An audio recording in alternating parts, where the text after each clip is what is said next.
नमस्कार, मैं हूं जयश्री नागदा और आप देख रहे हैं विवाद राजस्थान। भाजपा का विकसित भारत संकल्प यात्रा के शिविर जगह जगह संचालित हैं। लोग अपनी शिकायतें या समस्याएं लेकर इन शिविरों में लगातार पहुंच रहे हैं, लेकिन कभी कभी ऐसा कुछ हो जाता है जिसकी कल्पना किसी ने नहीं की होती। बात बांसवाड़ा की कर रही हूँ, जहाँ इस तरह के एक विकसित भारत संकल्प यात्रा शिविर में एक बुजुर्ग ने वहां उपस्थित सभी लोगों और अधिकारियों की ठंड उड़ा दी। उन्होंने वहां अपनी समस्या का निस्तारण होते नहीं देखा तो एक ऐसा प्रयास किया जिससे एक बार तो सभी हक्के बक्के रह गए।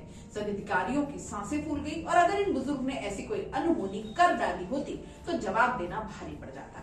इस पर सभी अधिकारियों ने उन बुजुर्ग को समझाया कि काकाश्री, न्याय ऐसे नहीं मिलता।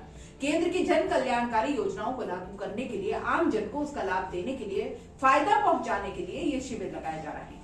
बांसवाड़ा जिले के अर्थूना के जडस गांव में विकसित भारत संकल्प यात्रा का आयोजन चल रहा था। यहाँ एक बुजुर्ग किसान पिछले 1 साल से न्याय नहीं मिलने से परेशान या यूं कहें कि हताश हो चुका था। उन्होंने सोचा कि चलो और कहीं नहीं तो इस शिविर में तो कम से कम न्याय मिल ही जाएगा, लेकिन यहाँ से भी उन्हें खाली हाथ लौटना पड़ा था और उससे वो और ज्यादा निराश हो गया। वो अपने साथ पेट्रोल की एक बोतल ले गया और चलते शिविर में उसने अपने ऊपर वो बोतल खाली भी कर डाली और आग लगाने ही वाला था कि इतने में ही शिविर में खड़े लोगों ने उससे किसी तरह रोका और बचा लिया। अधिकारियों को कुछ सूझा नहीं, एक बार तो सब चौंक गए और फिर बोले कि काकाश्री, ऐसे तो न्याय नहीं मिलता। तकलीफ है, मानते हैं, इसका समाधान भी है और न्यायालय भी है।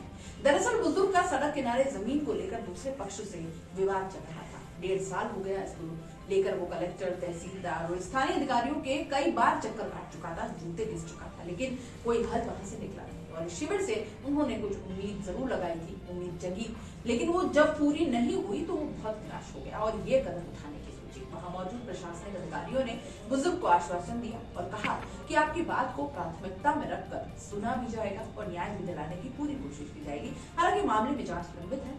आपका क्या कहना है इस पूरे मामले पर? जब किसी व्यक्ति की कोई समस्या बहुत लंबे समय तक सुलझती नहीं, प्रशासनिक दिक्कतें जब उसके सामने आती है और कोई उससे बहुत ज्यादा निराश या हताश हो जाता है, तब वो ऐसी हरकत करता है। हालांकि किसी भी तरह से इस हरकत को सही नहीं ठहराया जा सकता, लेकिन फिर भी इस पूरे मामले के बारे में आपका क्या सोचना है, क्या आपकी राय है, कमेंट बॉक्स में जरूर बताइएगा। और जाने से पहले लाइक, शेयर और सब्सक्राइब करना मत भूलिए।